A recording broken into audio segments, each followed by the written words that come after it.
சங்கதி 24 செய்திகளோடு இணைந்திருக்கிறீர்கள். விரிவான செய்திகளுக்கு செல்ல முன்னதாக முதலில் இன்றைய நாளுக்கான தலைப்புச் செய்திகள். குருந்தூர் மலைக்கும் மகாவம்சத்துக்கும் தொடர்பு, புனியப்பட்ட காட்சி பலகைகள் தொடர்பில் கடும் கண்டனம். செவ்வந்தியின் அதிர்ச்சி அளிக்கும் வாக்குமூலங்கள். இஷாரா செவ்வந்தி மீதான விசாரணைகள் தொடர்பில் வெளியான திடுக்கிடும் தகவல். சங்குப்பட்டி பாலத்துக்கரையில் சடலமாக மீட்கப்பட்ட பெண், சந்தேக நபர்கள் கைது. அர்ச்சுனாவுக்கு யாழில் இருந்து பகிரங்க சவால். மன்னார் தலைமன்னார் பிரதான வீதியில் பற்றி எரியும் குப்பை மேடு, மக்கள் பாதிப்பு. இஷாரா செவ்வந்தி கைதினால் பதற்றமடையும் நாமல், அரசாங்கம் வெளியிட்ட தகவல். ஆளுநர் செயலகத்தை முடக்கி போராட்டத்தை முன்னெடுத்த இலங்கை ஆசிரியர் சங்கம். ஜனாதிபதியை நோக்கி சரமாரி கேள்வி எழுப்பிய கஜேந்திரகுமார் பொன்னம்பலம். தொடர்வன விரிவான செய்திகள். தமிழர்களின் பூர்வீக வழிபாட்டிடமான முல்லைத்தீவு தண்ணிமுறிப்பு குருந்தூர் மலையை பௌத்த வரலாற்றுடனும் பௌத்த வரலாற்று நூலான மகாவம்சத்துடனும் தொடர்பு படுத்தி போலியான வரலாற்று தகவல்கள் புனையப்பட்ட காட்சி பலகைகள் குருந்தூர் மலைப்பகுதியில் தொல்லிய திணைக்களத்தால் காட்சிப்படுத்தப்பட்டுள்ளன.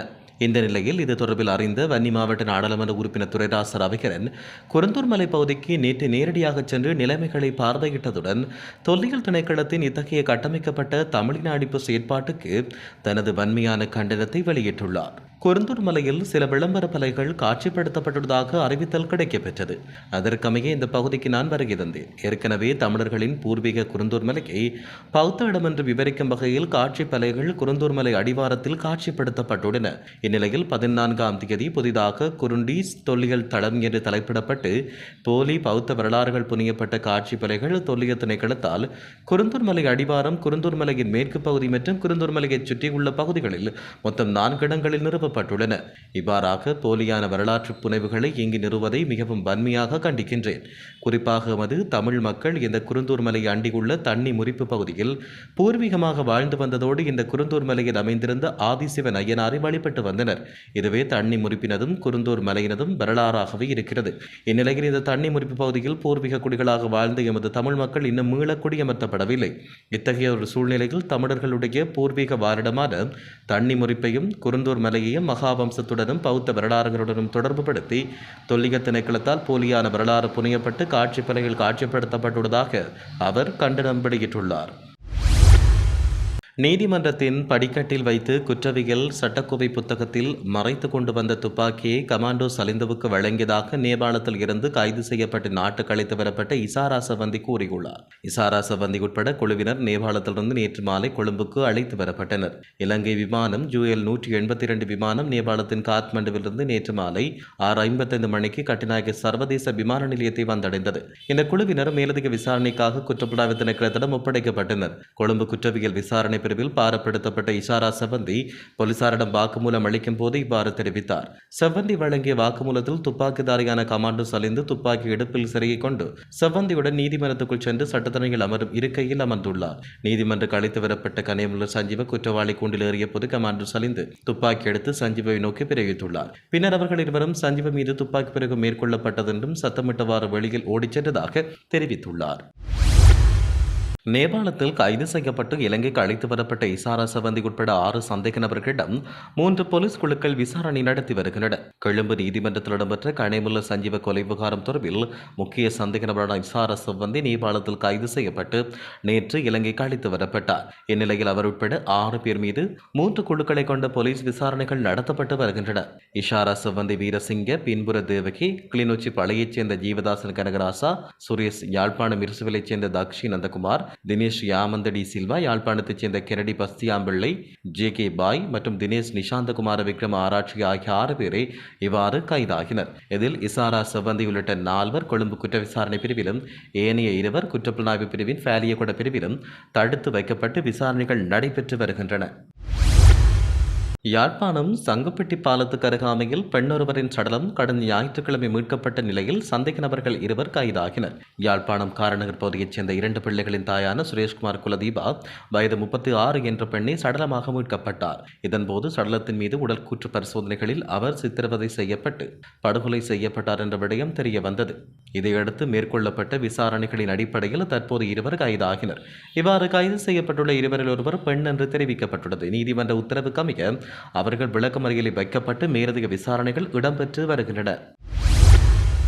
நாடாளுமன்ற உறுப்பினர் ராமநாதன் அர்ச்சுனா யாழ் இளைஞர்களுடன் நேரடி விவாதத்துக்கு வர வேண்டும் என சாவகச்சேரி நகரசபையின் உபதவிசாளர் ஞானப்பிரகாசம் கிஷோர் சவால் விடுத்துள்ளார். எனவே யாழ்ப்பாண இளைஞர்கள் போதைப்பொருள் பாவனை தொடர்ச்சியாக நடைபெற்று வருவதாக குற்றம் சுமத்தப்பட்ட அர்ச்சுனாவுக்கு அவர் இவ்வாறு சவால் விடுத்துள்ளதாக தெரிவிக்கப்பட்டுள்ளது. நாடாளுமன்ற உறுப்பினர் அர்ச்சுனா ராமநாதன் ஐக்கிய நாடுகள் சபைக்கு சென்று யாழ் இளைஞர்கள் போதைப்பொருள் பாவனைக்கு அடிமையாக உள்ளதாக தெரிவித்தார். அவர் இதற்காக யாழ்ப்பாண இளைஞர்களுடன் பகிரங்கமாக மன்னிப்பு கேட்க வேண்டும் என்றும் மேலும் முடிந்தால் யாழ் இளைஞர்களுடன் அவர் விவாதத்துக்கு வர வேண்டும் என்றும் அவர் தெரிவித்துள்ளார். மன்னார் தலைமன்னார் பிரதான வீதி மன்னார் பொதுமையானத்துக்கு பின்பகுதியில் மன்னார் நகரசபையால் கொட்டப்பட்டு குவிக்கப்பட்ட கழிவுப் பொருட்களில் ஏற்பட்ட தீப்பரவல் நேற்று 3வது நாளாக தொடர்வதால் அந்த பகுதி மக்கள் பல்வேறு அசௌகரியங்களுக்கு உள்ளாகி வருகின்றனர். இந்த நிலையில் நேற்று புதன்கிழமை மாலை இடம்பெற்ற கூட்டத்திற்கு வருகை தந்த பிரதியமைச்சர் உபாலி சமரசிங்க தலைமையிலான குழுவினர் நேற்று மாலை 6 மணிக்கு இந்த பகுதிக்கு விஜயம் செய்து பார்வையிட்டனர். இதன்பொழுது குறித்த பகுதி பாரிய புகைமண்டலமாக காட்சியளித்துள்ளது. மேலும் மன்னார் தலைமன்னார் பிரதான வீதி ஊடாக வாகன போக்குவரத்து பல்வேறு அசௌகரியங்களுக்கு மத்தியில் முன்னெடுக்கப்பட்டு வருவதோடு சுவாசிக்க முடியாத வகையில் புகைமண்டலம் காணப்பட்டதால் பல மணி நேரம் குறித்த வீதியூடாக மக்கள் பயணம் செய்ய முடியாத நிலை ஏற்பட்டது. மேலும் நேற்று காலை அந்த பகுதியில் பாரிய புகைப்பரவல் காணப்பட்டதால் மன்னார் தலைமன்னார் பிரதான வீதியில் அமைந்துள்ள முன்பள்ளி பாடசாலைக்கு மாணவர்கள் செல்லவில்லை என்று தெரிவிக்கப்பட்டுள்ளது. மேலும் பொதுமையானத்துக்கு பின்பகுதியில் பல குடும்பங்கள் வசித்து வருகின்ற போதிலும் அங்கு வசிக்கும் பெண்கள், ஆண்கள், சிறுவர்கள், வயோதிபர்கள், கர்ப்பிணி தாய்கள் என அனைவரும் சுவாச பாதிப்புக்கு உள்ளாகி வருவதாக அந்த பகுதி மக்கள் குற்றம் சாட்டியுள்ளனர். குற்றச்செயலோடு தொடர்புடைய இசாரா சவந்தி கைது செய்யப்பட்டுள்ள நிலையில் நாமல் ராஜபக்ஷ அச்சமடைந்துள்ளதாக அரசாங்கம் அறிவித்துள்ளது. நாமல் தொடர்பான எந்த தகவலையும் இசாரா இன்னும் வெளியிடவில்லை. அது குறித்து நாமல் அச்சமடைய தேவையில்லை என பிரதி அமைச்சர் இரங்க குணசேகர தெரிவித்தார். கைது செய்யப்பட்ட இசாரா தொடர்பாக விசாரணைகளை அரசாங்கம் முன்னெடுக்கும். குற்றவாளிகள் தண்டிக்கப்படுவார்கள் என பிரதி அமைச்சர் மேலும் சுட்டிக்காட்டினார். இவ்வாறான நிலையில் இஷாராவை கைது செய்வதில் காலதாமதம் ஏற்பட்டதாக ஸ்ரீலங்கா பொதுஜன பெரமுனவின் தேசிய அமைப்பாளர் நாடாளுமன்ற உறுப்பினர் நாமல் ராஜபக்ஷ அரசாங்கத்தை விமர்சித்துள்ளார். இலங்கை ஆசிரியர் சங்கத்தின் ஏற்பாட்டில் இடமாற்றத்தால் பாதிக்கப்பட்டதாக கூறப்படும் ஆசிரியர்கள் 3வது நாளாக நேற்று போராட்டத்தில் ஈடுபட்டுள்ளனர். வடமாகாண கல்வி திணைக்களத்தால் சேவையின் தேவை கருதி என்று மேற்கொள்ளப்பட்ட ஆசிரியர் இடமாற்றம் பாரபட்சமானது என்று தாம் கருதும் நிலையில் குறித்த இடமாற்றத்தை உடன் இடைநிறுத்தி மீள கொள்ள வேண்டும் என்று போராட்டக்காரர்கள் கோரிக்கை முன்வைத்தனர். அந்த வகையில் நேற்று மதிய மாணவர் செயலத்தை முடக்கி போராட்டம் ஒன்று முன்னெடுக்கப்பட்டது. இதன்போது போராட்டக்காரர்களுக்கும் போலீசாருக்கும் இடையே முரண்பாடு ஏற்பட்டுள்ளது. பின்னர் வடமாகாண கல்வி அமைச்சின் செயலாளர் பேட்ரிக் டிரெஞ்சன், வடமாகாண கல்வி அமைச்சின் பணிப்பாளர் ஜெயச்சந்திரன், வடக்கு மாகாணத்தில் உள்ள அனைத்து கல்வி நிலையங்களின் பணிப்பாளர்கள் என அனைவரும் வடமாகாண ஆளுநர் செயலத்துக்கு அழைக்கப்பட்டு கலந்துரையாடல் இடம்பெற்றது. இறுதியாக வடக்கு கல்வி அமைச்சின் செயலாளர் பேட்ரிக் டிரெஞ்சன் வெளியேறிய போது போராட்டக்காரர்கள் அவரை வழிமறித்த சந்தர்ப்பத்தில் ஆளுநர் செயலகம் உத்தியோகபூர்வ அறிவிப்பு வழங்கும் என்று போராட்டக்காரர்களுக்கு கூறிவிட்டு சென்றார்.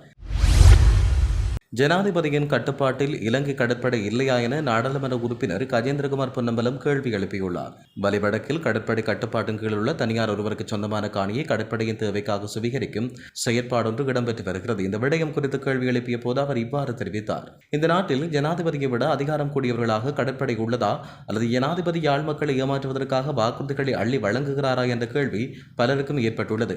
அண்மையில் யாழ்ப்பாணம் வருகை தந்த ஜனாதிபதி அனுரகுமார திசாநாயக்க யாழ்ப்பாணம் மாவட்ட செயலர் இடம்பெற்ற நிகழ்வொன்றில் கலந்து கொண்டு கருத்து தெரிவிக்கையில் மக்களின் காணிகள் மக்களுக்கு வழங்கப்படும், அதை எமது அரசாங்கம் செயற்படுத்தும் என்று வாக்குறுதி அளித்தார். அது மட்டுமின்றி ஜனாதிபதி வேட்பாளராக யாழ்ப்பாணத்தில் இடம்பெற்ற தேர்தல் பரப்புரை கூட்டத்தின் போது விடுவிக்கப்படாத பொதுமக்களின் காணிகள் தமது அரசாங்கம் பொறுப்பேற்றதும் விடுவிக்கப்படும் என்றும் வாக்குறுதி வழங்கியிருந்தார்.